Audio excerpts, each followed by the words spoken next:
Il y avait à Césarée un homme appelé Corneille, qui était officier dans la troupe romaine, appelée la cohorte italienne. Il était pieux et craignait Dieu avec toute sa maison.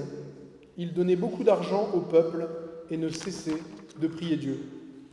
Vers 3 heures de l'après-midi, il vit clairement dans une vision un ange de Dieu entrer chez lui et lui dire « Corneille !» Il fixa les regards sur lui et, rempli de crainte, il répondit « Qu'y a-t-il, Seigneur ?» L'ange lui dit « Tes prières et les dons que tu as faits sont montés devant Dieu. » Et il s'en est souvenu. « Maintenant, envoie des hommes à Jaffa et fais venir Simon, surnommé Pierre. Il est logé chez un certain Simon, un tanneur, dont la maison se trouve près de la mer. » Dès que l'ange qui lui avait parlé fut parti, Corneille appela 2 de ses serviteurs et un soldat pieux parmi ceux qui étaient attachés à son service. Il leur raconta tout ce qui s'était passé et il les envoya à Jaffa. Le lendemain matin, alors que ces hommes étaient en route et qu'ils approchaient de la ville, Pierre monta sur le toit vers midi pour prier. Il eut faim et voulut manger. Pendant qu'on préparait le repas, il tomba en extase, autrement dit, il reçut une vision. Il vit le ciel ouvert et un objet qui ressemblait à une grande nappe attachée aux 4 coins, qui descendait et s'abaissait sur la terre. À l'intérieur se trouvaient tous les quadrupèdes et tous les reptiles de la terre et les oiseaux du ciel. Et une voix lui dit « Pierre, lève-toi, tue et mange. » Mais Pierre dit « Mais certainement pas, Seigneur, car je n'ai jamais rien mangé de souillé ni d'impur. » À nouveau, pour la 2e fois, la voix lui parla. « Ce que Dieu a déclaré pur, toi ne le considères pas comme impur. » Cela se produisit 3 fois, et aussitôt après, l'objet disparut dans le ciel. Pierre restait perplexe sur le sens de la vision qu'il avait eue. Pendant ce temps, les hommes envoyés par Corneille avaient demandé où était la maison de Simon. Ils se présentèrent à la porte et appelèrent pour savoir si c'était bien là que logeait Simon, surnommé Pierre. Pierre réfléchissait encore à la vision, quand l'Esprit lui dit « Il y a 3 hommes qui te cherchent. Lève-toi, descends et pars avec eux sans hésiter, car c'est moi qui les ai envoyés. » Pierre descendit et dit à ces hommes « Me voici, je suis celui que vous cherchez. Quelle est la raison qui vous amène ici ?» Ils répondirent « L'officier romain Corneille est un homme juste qui craint Dieu. Toute la nation des Juifs lui rend un bon témoignage.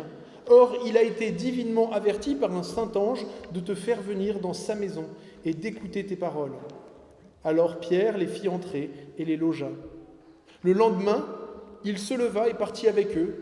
Quelques-uns des frères de Jaffa l'accompagnèrent. Ils arrivèrent à Césarée le jour suivant. Corneille les attendait. Il avait invité sa parenté et ses amis intimes. Lorsque Pierre entra, Corneille, qui était venu à sa rencontre, se jeta à ses pieds et se prosterna. Mais Pierre le releva en disant « Lève-toi, moi aussi je suis un être humain. » Tout en conversant avec lui, il entra et trouva beaucoup de personnes réunies. « Vous savez, leur dit-il, qu'il est interdit à un juif de se lier à un étranger ou d'entrer chez lui. Mais Dieu m'a montré qu'il ne faut déclarer aucun être humain comme souillé ou impur. C'est pourquoi je n'ai pas eu d'objection à venir quand vous m'avez appelé. Je vous demande donc, pour quelle raison vous m'avez fait venir ?» Corneille répondit, « Il y a 3 jours, je jeûnais jusqu'à cette heure-ci, je priais dans ma maison à 3 heures de l'après-midi, et un homme aux vêtements resplendissants s'est présenté devant moi et a dit, « Corneille, ta prière a été exaucée, et Dieu s'est souvenu des dons que tu as faits. Envoie donc quelqu'un à Jaffa, et fais venir Simon, surnommé Pierre. Il est logé dans la maison de Simon le tanneur près de la mer. Lorsqu'il sera venu, il te parlera. » Alors, j'ai tout de suite envoyé quelqu'un vers toi, et tu as bien fait de venir. Maintenant, nous sommes tous devant Dieu pour écouter tout ce que le Seigneur t'a ordonné de nous dire. » Alors Pierre prit la parole et il dit : « En vérité, je reconnais que Dieu ne fait pas de favoritisme et que dans toute nation, celui qui le craint et qui pratique la justice lui est agréable. Il a envoyé sa parole aux Israélites en leur annonçant la paix par Jésus-Christ, qui est le Seigneur de tous. Vous savez ce qui est arrivé dans la Judée, après avoir commencé en Galilée suite au baptême que Jean a prêché. Vous savez comment Dieu a déversé une onction de Saint-Esprit et de puissance sur Jésus de Nazareth, qui allait de lieu en lieu en faisant le bien et en guérissant tous ceux qui étaient sous la domination du diable, parce que Dieu était avec lui. Nous sommes témoins de tout ce qu'il a fait dans le pays des Juifs et à Jérusalem. Lui qu'ils ont tué en le clouant sur la croix. Dieu l'a ressuscité le 3e jour et il a permis qu'il apparaisse, non à tout le peuple, mais aux témoins choisis d'avance par Dieu, à nous qui avons mangé et bu avec lui après sa résurrection. Jésus nous a ordonné de prêcher au peuple et d'attester que c'est lui que Dieu a désigné comme juge des vivants et des morts. Tous les prophètes rendent de lui le témoignage que toute personne qui croit en lui reçoit par son nom le pardon des péchés. Pierre parlait encore quand le Saint-Esprit descendit sur tous ceux qui écoutaient la parole. Tous les croyants circoncis qui étaient venus avec Pierre furent stupéfaits de ce que le don du Saint-Esprit était déversé même sur les non-juifs. En effet, ils les entendaient parler en langue et célébrer la grandeur de Dieu. Alors Pierre dit : « Peut-on refuser l'eau du baptême à ceux qui ont reçu le Saint-Esprit tout comme nous ?» Il ordonna qu'on les baptise au nom du Seigneur. Et ils lui demandèrent alors de rester quelques jours avec eux.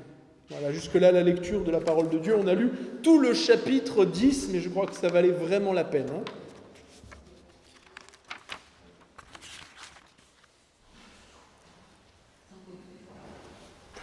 Dans la société hébraïque de l'époque, nous l'avons entendu, il était interdit, selon les règles en vigueur, pour un juif d'entrer chez un non-juif. Il ne devait pas se lier dans une relation d'amitié ou de proximité avec quelqu'un qui appartenait à un autre peuple et qui adorait les idoles. Il fallait vivre dans l'entre-soi comme si les autres n'existaient pas. Mais pourtant, si on cherche ce commandement dans l'Ancien Testament, on ne le trouve pas, ou du moins pas tel quel. Dieu a interdit en effet aux Hébreux d'épouser quelqu'un qui est idolâtre et qui ne fait pas partie, qui n'adore pas le même Dieu, mais il n'a pas interdit de se lier d'amitié avec les incroyants. Dieu a donné des commandements alimentaires, demandant à son peuple de ne pas manger certaines viandes et de ne pas manger la viande avec le sang. Il leur a donné des règles d'impureté et de pureté rituelle, mais il n'a rien dit à propos de la relation d'amitié qu'on peut avoir avec un non-croyant. Au contraire, il y a dans l'Ancien Testament plusieurs exemples où Dieu a fait grâce et a intégré des gens extérieurs à l'intérieur du peuple de Dieu. Mais tout au long de l'Ancien Testament, on voit que ces règles et ces lois avaient un but légitime que Dieu avait donné. Il avait demandé au peuple hébreu de faire attention et de ne pas se mélanger, de ne pas se confondre avec les ténèbres spirituelles qui étaient autour d'eux. Et après la destruction du temple, parce que les Hébreux n'arrêtaient pas de devenir idolâtres et de prendre toutes les mauvaises habitudes des peuples voisins, quand les Hébreux sont revenus d'exil, les maîtres de la loi, les enseignants de la loi, ont compris que pour que le peuple soit protégé dans son intégrité spirituelle, il fallait décourager au maximum les contacts avec les peuples autour. Et c'est pourquoi, dans les traditions ensuite qu'ils ont écrites, ou qu'ils ont mises au jour, ils tenaient pour un interdit religieux le fait de chercher à nouer une relation avec des non-juifs et le simple fait d'entrer dans leur maison. Et la première Église, les premiers chrétiens et les apôtres d'origine juive continuaient à respecter ce qui leur apparaissait à eux aussi, et c'était sans doute le cas, la logique de la loi. Cette logique de la loi qui motivait tous ces interdits alimentaires, qui rendait la vie commune avec des non-croyants compliquée. Ils avaient été témoins de l'attitude de Jésus envers les Samaritains et les non-juifs. C'était une attitude ouverte. Et ils ne partageaient sans doute pas le mépris et la haine que beaucoup d'Hébreux autour d'eux éprouvaient pour les occupants romains ou pour les voisins grecs. Mais toujours est-il que la première Église se développait sans se préoccuper de tous ces non-juifs qui vivaient autour d'eux. Et c'est pourquoi Dieu va envoyer à l'apôtre Pierre 3 fois la même vision. Et au moment où on l'informe de ce qui se passe, de ce qu'il en est, de ce que veut dire cette vision, Pierre comprend alors immédiatement ce que Dieu essaie de lui dire. Et il va agir en conséquence. Le premier signe qui montre qu'il a compris, c'est qu'il va faire rentrer ces 3 hommes, ces 3 serviteurs, des non-juifs, il va les faire rentrer chez lui dans sa maison, dans la maison où il est accueilli. Et ensuite, après la conversion de l'officier romain, de sa famille, du don du Saint-Esprit et du baptême, il va rester chez eux, il va rester dormir et naturellement manger avec eux. À tel point que ce sera, au chapitre 11, un objet de scandale pour l'église de Jérusalem. Les autres apôtres et les autres frères et sœurs de Jérusalem seront très surpris. Puis, quand Pierre leur racontera, ils passeront de l'étonnement à la joie, parce qu'ils comprendront ce que Dieu a voulu faire. Dieu, ici, fait comprendre à Pierre quelque chose d'important et qui nous concerne. Si Dieu a mis à part son peuple, Israël, et qu'il l'a tenu à l'écart des autres peuples, en lui donnant des lois rituelles et des règles alimentaires strictes, ce n'était pas parce que Dieu était partial ou biaisé, ou qu'il regardait d'un œil défavorable les autres nations de la terre, mais simplement parce que Dieu était en train de préparer comme une piste d'atterrissage la venue du Messie. Et que le Messie n'étant pas encore arrivé, que le Saint-Esprit n'était pas encore déversé, le temps n'était pas encore venu d'enlever la barrière, le mur qui séparait les non-juifs des juifs. Mais pourtant, dès l'Ancien Testament, le message de Dieu était clair. Il avait donné des prophéties qui annonçaient d'avance, et il y en a tellement que je ne vais pas toutes vous les dire, je vais juste en donner 2, que le plan de Dieu, dès le départ, était de sauver toutes les nations. Il le dit, il parle du Messie, c'est comme Dieu qui parle au Messie, au Christ, déjà 500 ans avant la venue de Jésus, et il dit cette prophétie. « Je t'ai établi pour être la lumière des nations, pour porter mon salut, c'est-à-dire mon plan de sauvetage, jusqu'aux extrémités de la terre. » Ça, c'est Ésaïe 49. Et même encore plus précis, Dieu avait même prophétisé qu'il viendrait sur la terre et que, à ce moment-là, quelque chose d'extraordinaire va se passer. Il va intégrer des gens de toutes les nations dans son peuple. Zacharie, chapitre 2. « Voici, dit l'Éternel, je viens habiter au milieu de toi. En ce temps-là, beaucoup de gens des nations s'attacheront à l'Éternel et deviendront mon peuple. » Et quand Jésus est venu, quand la parole de Dieu, qui était auprès de Dieu, est venue sur la terre, qu'elle s'est faite chair, eh bien, elle a confirmé tout ce que ces prophéties disaient. Jésus a dit ainsi, il a dit, je vous le déclare, beaucoup viendront de l'Occident et de l'Orient et seront à table avec Abraham, Isaac et Jacob dans le royaume des cieux.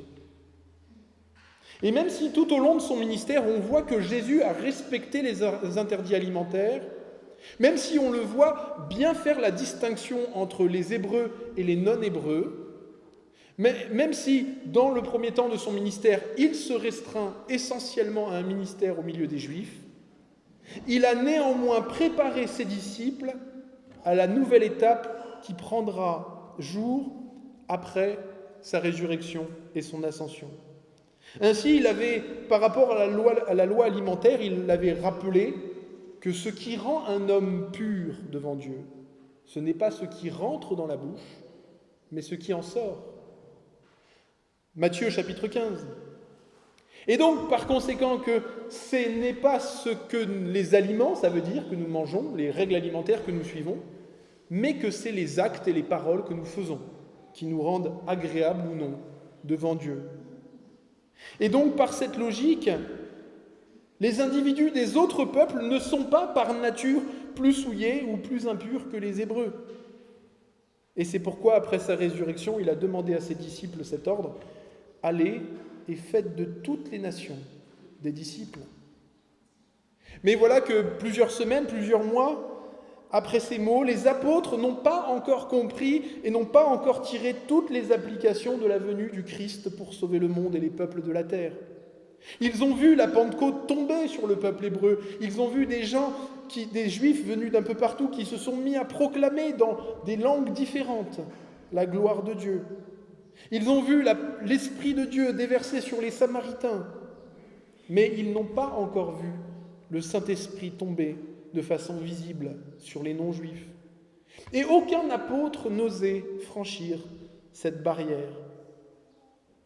Mais par ce miracle, par ce rendez-vous organisé par Dieu, rendez-vous improbable entre un officier romain d'occupation et l'un des plus proches disciples de Jésus, Pierre saisit cette vérité que nous avons besoin de réentendre ce matin. Dieu m'a montré qu'il ne faut déclarer aucun être humain comme souillé ou impur. En vérité, je reconnais que Dieu ne fait pas de favoritisme. Oui, révélation incroyable, Dieu a de l'attention pour tous les peuples de la terre. Il n'y a aucune catégorie d'êtres humains qui serait irrémédiablement ou de façon spécifique ou intrinsèque incapable d'avoir une relation avec Dieu. Dieu aime tous les peuples de la terre. Tous les êtres humains, d'où qu'ils viennent, d'où qu'ils sont appelés à vivre une relation avec Dieu. Le mot grec ici, qui est traduit par favoritisme, est traduit parfois dans nos vieilles Bibles par les termes acception de personne. Acception de personne a un avantage, c'est que favoritisme, on a tendance à le voir que d'un point de vue favorable. Favoritisme, c'est favoriser quelqu'un. Acception de personne, c'est traiter les gens en fonction de qui c'est. Mais l'idée du mot grec qu'on traduit par favoritisme, c'est vraiment cette idée qu'on va traiter quelqu'un différemment sur la base d'un critère qui, dans le contexte, et là ça dépend du contexte, ne devrait pas influer sur la façon dont on le traite. Il peut s'agir d'un critère qu'on rajoute et qui ne devrait pas être rajouté, ou il peut s'agir d'un critère qui devrait être là, mais qu'on enlève. Ainsi en est-il par exemple du juge qui va ne pas chercher à savoir qui est juste et qui est coupable, et qui va juste s'intéresser par exemple à qui lui donne des cadeaux. Voilà, ça c'est faire du favoritisme, faire de l'acception de personne. Et dans sa parole, déjà dans l'Ancien Testament, Dieu veut nous faire comprendre à quel point il est juste, à quel point il ne ressemble pas à un juge inique. Ainsi, il dit « L'homme regarde aux apparences extérieures, mais Dieu regarde au cœur. » Il dit à la nation d'Israël « Moi, l'Éternel, je ne fais pas de favoritisme, je ne suis pas comme un mauvais juge qui accepte les pots de vin. » Oui, notre Dieu ne fait pas de favoritisme envers les peuples. Mais on me dira, mais pourtant, c'est quand même curieux. Parce que dans toute la Bible, on entend parler du peuple élu. C'est quand même pas juste. Pourquoi eux et pas nous? Le peuple hébreu n'est-il pas favorisé? Et Jésus, quand il est venu, n'a-t-il pas dit « Je suis venu pour les brebis perdues de la nation d'Israël » Mais quand on regarde en fait l'entièreté de la Bible, on voit que dans tout l'Ancien Testament, Dieu a agi avec la même compassion et avec la même sévérité envers les Hébreux qu'envers toutes les autres nations. Ainsi, Dieu a été plein de compassion envers Ninive. Il a été sévère avec Israël. Il a été parfois sévère avec l'Égypte, mais aussi plein de compassion avec le peuple égyptien. Dieu est impartial. Dans ses jugements et dans sa façon de regarder les êtres humains, il n'utilise aucun critère extérieur inutile, injuste. Il regarde au cœur. Et si nous aimons Dieu, si nous avons reçu cette vocation de lui ressembler, alors nous devons l'imiter. Nous sommes appelés, comme les premiers chrétiens, il y a 2000 ans, à changer de regard sur les gens qui nous entourent.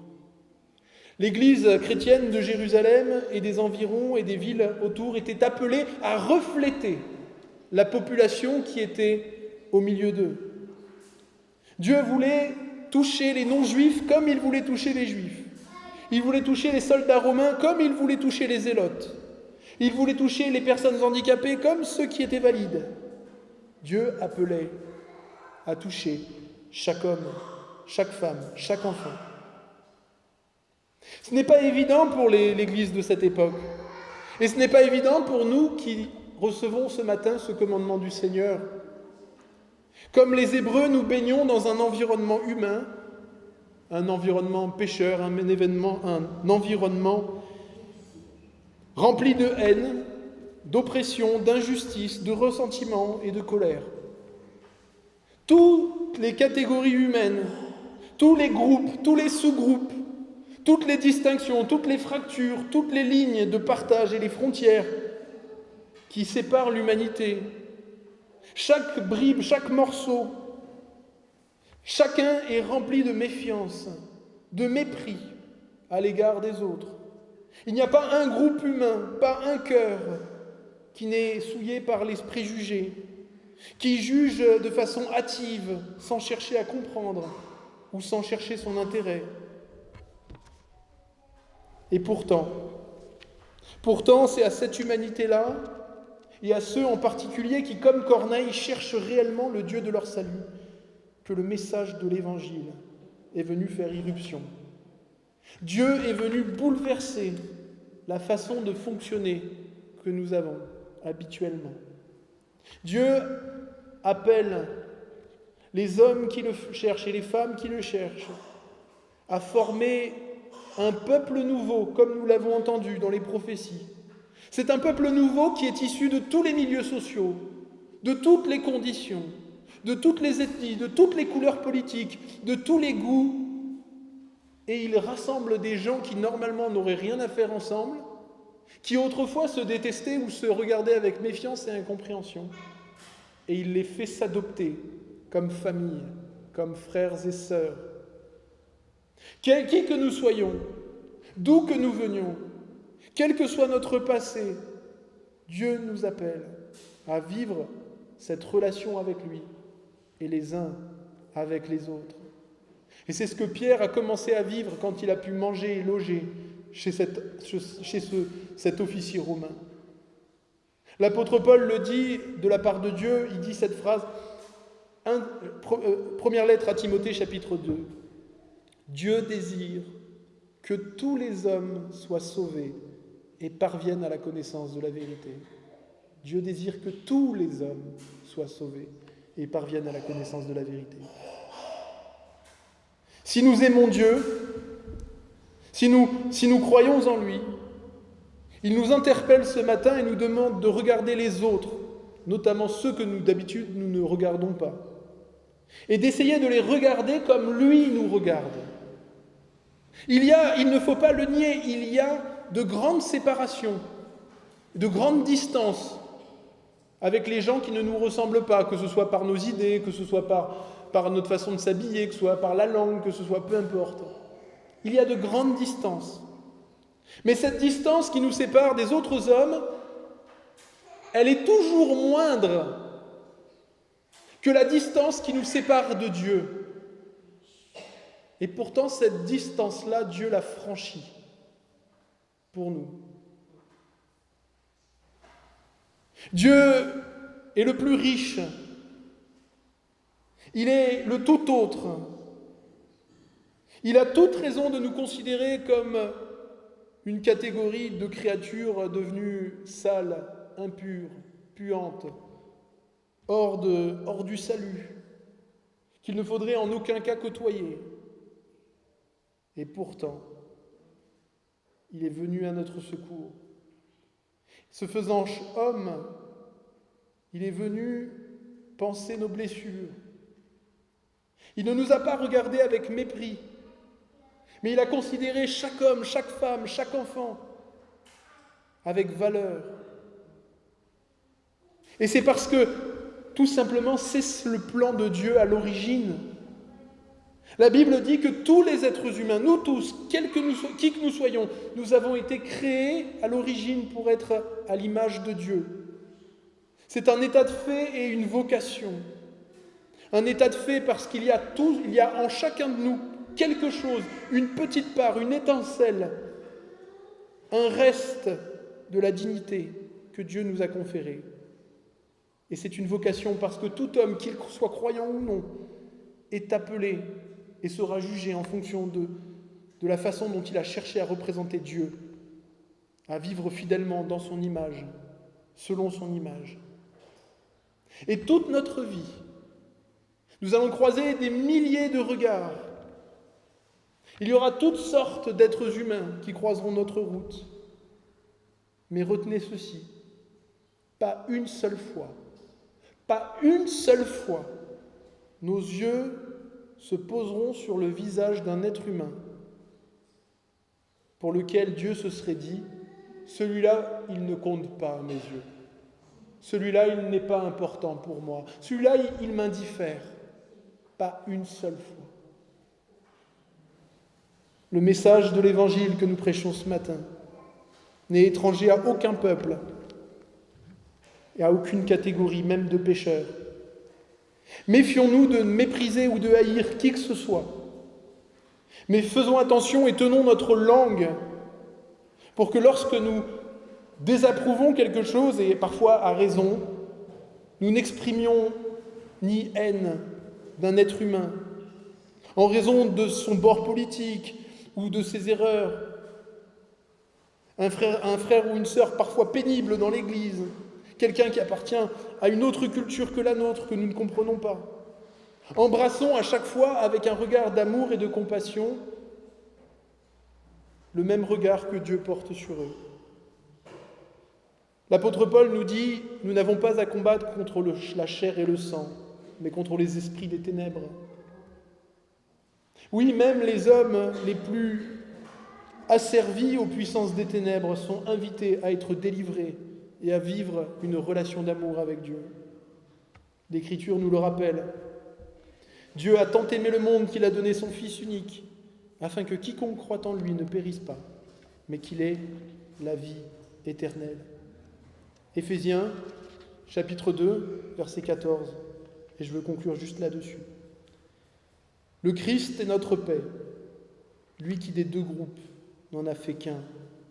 Il a renversé le mur qui les séparait, la haine, afin de créer en lui un seul homme nouveau. Alors, pour conclure, les chrétiens de l'église de Jérusalem vivaient toutes sortes de miracles. À bien des égards, nous le voyons dans la façon dont ils géraient les relations entre eux, ils étaient sans doute bien plus matures que beaucoup d'entre nous, j'ai envie de dire collectivement. Et pourtant, ils avaient des angles morts. Il y avait autour d'eux des êtres humains créés à l'image de Dieu, mais qu'ils ne voyaient pas. dont il ne prêtait pas attention. Des gens chez lesquels il n'avait pas envie d'aller, ou pire, qu'ils ne voulaient pas voir rejoindre leur communauté. Mais le Seigneur les a appelés, comme il nous appelle aujourd'hui, à accueillir tous ceux qui le recherchent. Voilà le seul critère que Dieu demande pour faire partie de son Église.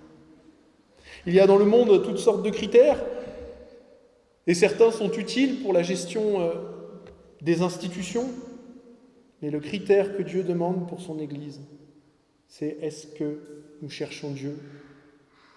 C'est ce que l'apôtre Pierre a dit.